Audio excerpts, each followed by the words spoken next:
Bwana talaka bwana mkubwa Diamond Platnumz umeshaweza kuiandika na iko mezani tayari. Talaka ya Zuchu imeshaweza kuandaliwa na wengi wao walitamani kuweza kuzungumza mengi juu ya hiki ambacho kinachoendelea sasa, na tumeweza kuona baadhi ya watu wengi wameweza kuzungumza vingi wakisema kwamba kiukweli hiki ndicho ambacho alichoweza kukikosea kaka yetu Diamond Platnumz, kwa sababu kila mtu aliamini kwamba hiki ndicho kitu pekee ambacho kitakachomfanya bibi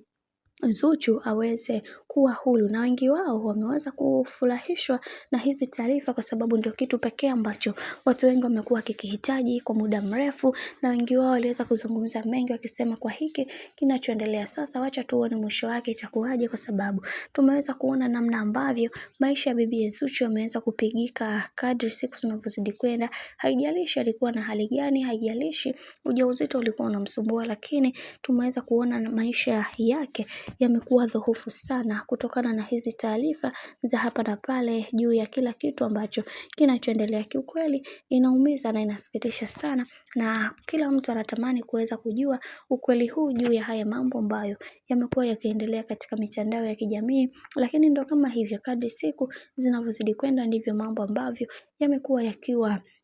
bamba tu bamba, ila yote ya yote tunamshukuru Mwenyezi Mungu kwa kumfanya bibi Zuchu amekuwa huru sasa, kwa sababu amekuwa akipitia changamoto nyingi sana katika maisha, ila kwa hiki kinachoendelea sasa Mungu atasimama naye kuweza kuhakikisha kila kitu kinakwenda kuwa sawa, kwa sababu kila mtu anaamini kwenye hiki ambacho anachokiamini, na wengi wao waliweza kuzungumza vingi juu ya hiki ambacho kinachoendelea sasa. Kiukweli inaumiza na inasikitisha, lakini hakuna namna, kwa sababu kila mtu anatamani kuweza kuona akipata amani na furaha katika kila hatua ya maisha ambayo anayoipiga.